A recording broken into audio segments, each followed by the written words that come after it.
नमस्कार दोस्तों, स्वागत है आप सभी का आपके अपने चैनल और स्टडी पर। जी हाँ दोस्तों, आज की इस वीडियो में class 10th chapter name height and distance, जो कि मोस्ट इम्पोर्टेंट क्वेश्चन है, जो कि एग्जाम में हर बार 5 नंबर का पूछता है। ये जो चैप्टर है बहुत इंपॉर्टेंट है और ये जो क्वेश्चन है उससे भी ज़्यादा इम्पोर्टेंट है। ये क्वेश्चन रिपीटेड क्वेश्चन है, तो क्यों ना इसको बहुत ही आसान तरीके से सीख लिया जाए, सॉल्व करना जान लिया जाए। तो यहाँ पे हाइट एंड डिस्टेंस का क्वेश्चन है, तो चलिए क्वेश्चन को पढ़ते हैं और इसको बहुत ही आसान तरीका से सॉल्व करते हैं। तो हमारा क्वेश्चन क्या कर रहा है यहाँ पर देखिए।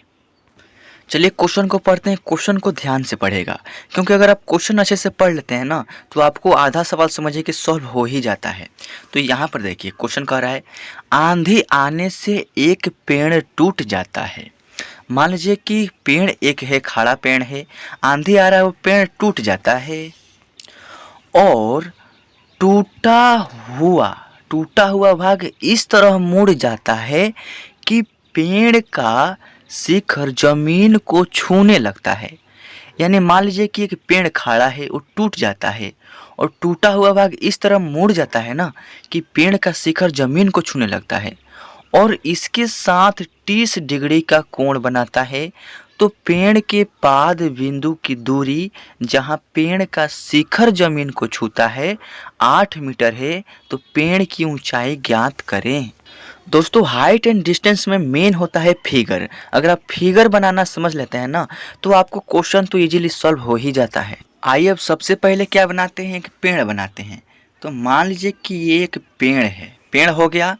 अब इस पेड़ जो है ना टूट रहा है, ये पेड़ जो है टूट रहा है। मान लीजिए कि यहाँ से ये जो पेड़ है ना आंधी आने से टूट गया, तो ये जो ऊपर वाला भाग है ना, ये ऊपर ना रहकर ये वाला भाग जो है यहाँ से क्या हो जाएगा, गायब हो जाएगा और यही वाला भाग कहाँ आ जाएगा, यहाँ पर आ जाएगा।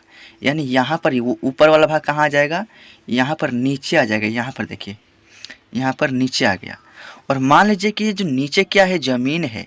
तो पेड़ का जो शिखर है ना, यानी पेड़ का जो ये पुलंगी है ना, ये यहाँ पर टूट कर गिर गया, तो पुलंगी यहाँ पर आ गया, यानी ये जमीन को छूने लगा। यानी यहाँ पर क्या हो गया, ये धरती हो गया, यानी बेस हो गया। ये क्या हो गया, आधार हो गया। तो जो आधार को यहाँ पर छू रहा है ना, तो वहाँ पर कितने डिग्री का कोण बना रहा है, 30 डिग्री का कोण बना रहा है। तो यहाँ पर हमारा 30 डिग्री हो जाएगा, देख सकते हैं। अब यहाँ पर देखिए, क्वेश्चन को थोड़ा और एक बार केयरफुली पढ़ लेते हैं।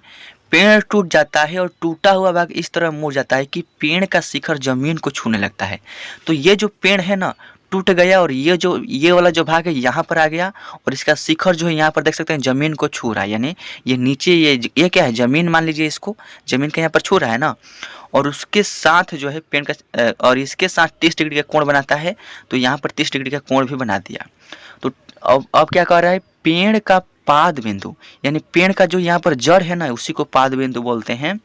पेड़ का पाद बिंदु की दूरी जहाँ पेड़ का शिखर है जमीन को छूता है ना, वह 8 मीटर है। यानी पेड़ का शिखर यह है, ये क्या है, पाद बिंदु, और यहाँ से यहाँ तक की दूरी कितना दिया है, 8 मीटर दिया है। यानी ये कितना है, 8 मीटर। यहाँ से कहाँ तक, यहाँ तक, ये क्या है, 8 मीटर है। तो हमको क्या ज्ञात करना है, पेड़ की ऊंचाई ज्ञात करना है।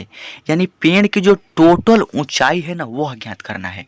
यानी पेड़ तो शुरुआत में इतना बड़ा था और ये जो आधा भाग टूटकर यहाँ आ गया, तो पेड़ की ऊंचाई क्या हो जाएगी, ये वाला भाग और ये वाला भाग, दोनों भाग क्या हो जाएगी, पेड़ की ऊंचाई हो जाएगी। तो ये दोनों भाग हमको निकालना है। तो कैसे निकालेंगे, तो आइए सबसे पहले ये वाला जो पहला वाला जड़ से यहाँ तक की भाग है ना पेड़ का, इसको हम सबसे पहले निकालते हैं। तो सबसे पहले इस त्रिभुज का नाम देते हैं ए बी सी, और ये यहाँ पर डी भी लिख देते हैं। तो मान लीजिए कि हम सबसे पहले ए बी निकालते हैं। तो ए बी क्या है, लंब है और इसको हमको निकालना है। और यहाँ पे थीटा 30 डिग्री है और यहाँ पे आधार का मान दे रखा है। तो लंब और आधार किस साइन में होता है, तो आप कहोगे कि टेन का जो साइन है ना, यानी टेन थीटा बराबर होता है लंब और बाटा में आधार, यानी डिग्री क्या है। तो सबसे पहले यहाँ पर लिखेंगे सॉल्यूशन, टेन थीटा बराबर होता है लंब बाटा आधार, होता है ना। अब देखिए टेन थीटा, तो टेन तो हमने लिख दिया, थीटा की जगह पर क्या है, 30 डिग्री है थीटा की जगह पर। उसके बाद बराबर में लंब और बाटा में क्या है, आधार है। तो लंब का मान तो हमको निकालना है और आधार 8 मीटर दिया है। तो आधार के जगह पर यानी आधार है तो यहाँ पर 8 मीटर हो गया, और ये जो लंब है ना इसको हमको निकालना है। अब यहाँ पर आपको याद रहना चाहिए tan 30 डिग्री, tan 30 डिग्री का मान क्या होता है, तो यहाँ पे tan 30 डिग्री का मान होता है 1/√3 बराबर है। तो बराबर लंब का मान हमको निकालना है और कोण कितना दिया है 8 मीटर, तो हम 8 लिख देंगे। अब यहाँ पर देखिए गुना कीजिए, यहाँ पर क्या है लंब का मान हमको ज्ञात करना है, और ये जो 8 है लंब के भागे में है, तो भागा में इधर है बराबर को उधर जाएगा तो गुना में लग जाएगा ना, यानी 1/3 इधर है 1/√3 गुना में हो जाएगा 8 बराबर में क्या हो जाएगा लंब। तो लंब का मान कितना हो जाएगा हमारा, तो यहाँ पर देखिए 8 में गुना करेंगे 1 से तो 8 और बाटा में √3, और ये क्या है यहाँ पर मीटर में था ना तो ये हो जाएगा मीटर, यानी लंब का मान हमारा 8/√3 मीटर हो गया। अब हमको ये लंब हो गया, यानी पेड़ का जो लंबाई आधा है ना ये हमने आधा निकाला है, और जो टूटा हुआ भाग इधर मुड़ा है ना इसका भी हमको मान निकालना है। तो 8/√3 ये हो गया 8/√3, यहाँ से यहाँ तक हमको ये वाला भाग भी निकालना है। तो ये वाला भाग हम कैसे निकालेंगे, तो यहाँ पर आधार पाता है और कोण हमको निकालना है, तो कैसे निकालेंगे, तो आधार और कोण किस साइन में होता है, तो cos थीटा बराबर होता है आधार बटा कोण, cos थीटा बराबर होता है आधार और बटा में कोण। तो चलिए cos थीटा यानी थीटा की जगह पर 30 डिग्री तो हम यहाँ पर यूज करेंगे, यहाँ पर देखिए लिखेंगे अगेन cos 30 डिग्री बराबर आधार बटा कोण, आधार का मान कितना है 8 है, कोण का मान हमको क्या करना है निकालना है, यानी कोण हम यहाँ पर लिख देते हैं। अब cos 30 डिग्री का मान कितना होता है, तो cos 30 डिग्री का मान होता है √3/2। सबसे पहले आपको मान याद कर लेना है, उसके बाद 8 और बाटा में कोण का मान तो हमको निकालना ही है। अब देखिए यहाँ पर ये क्या है ऊपर में है, यानी ये जो है भागे में नहीं है, बराबर के उधर जाएगा तो भागे में लग जाएगा। चलिए हम यहाँ पर तिरछा तिरछे गुना कर देते हैं, √3 का कोण में गुना करेंगे तो √3 कोण हो जाएगा, 8 का गुना 2 में करेंगे तो 16 हो जाएगा। कोण का वैल्यू हमको ज्ञात करना है, तो यहाँ पर कोण बराबर कितना हो जाएगा, ये तो हो गया 16 और ये गुना में है यानी कोण के गुना में बराबर को उधर जाएगा तो भागे में, यानी 16/√3 क्या हो गया कोण का मान हो गया, ये क्या हो गया कोण का मान हो गया। तो हमको ये मान भी पता चल गया 16 और बाटा में क्या √3 यहाँ से यहाँ तक, और ये मान भी हमको पता चल गया 8/√3। तो हमको पेड़ का पूरा लंबाई यानी पेड़ जो था यहाँ से यहाँ तक था, यहाँ ये वाला भाग टूटकर यहाँ आ गया है, तो पेड़ का टोटल लंबाई ये भी हो गया और ये भी हो गया। यहाँ पर पेड़ का पुलुंगी है यानी पेड़ का जो शिखर है यहाँ पर है, तो पेड़ का टोटल लंबाई कितना हो जाएगा, तो 8/√3 में 16/√3 यानी दोनों लंबाई जोड़ देंगे तो पेड़ का टोटल लंबाई हमारा निकल जाएगा, यानी पेड़ का ऊंचाई निकल जाएगा। तो चलिए हम यहाँ पर लिखेंगे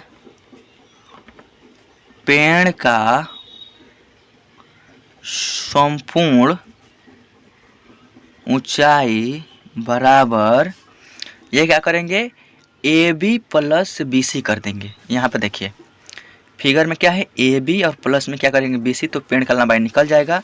तो यहाँ पर हम क्या करेंगे AB + BC, तो AB का मान कितना है, यानी जो हमने पहले निकाला है लंब का मान 8/√3, तो यहाँ पर 8/√3 प्लस BC का मान यानी कण जो हमने निकाला है ये वाला BC, यहाँ पर देखिए BC जो है ना कण है ना, तो कण का मान कितना है 16 बाटा में क्या √3। अब यहाँ पर दोनों को जोड़ दीजिए, ये क्या हो गया बाटा का जोड़ हो गया, तो √3 और √3 का एलसीएम हमारा क्या हो जाएगा √3 हो जाएगा। इस संख्या से इन संख्या में भाग देंगे तो कट जाएगा, भाग हो जाएगा, एक का गुना करेंगे 8 में तो 8 हो जाएगा, प्लस है तो प्लस, इस संख्या से इस संख्या में भाग देंगे यानी √3 से √3 में भाग देंगे तो भाग हो जाएगा 1, और उस 1 से 16 में गुना करेंगे तो 16 हो जाएगा, 16 8 मिलकर हो जाएगा 24 और बाटा में √3, और ये हो गया पेड़ का टोटल लंबाई और हमारा इस क्वेश्चन का फाइनल आंसर। तो देख सकते हैं कितना इजीली हमने पेड़ का लंबाई टोटल निकाल लिया है। आई होप कि इस वीडियो के माध्यम से ये क्वेश्चन तो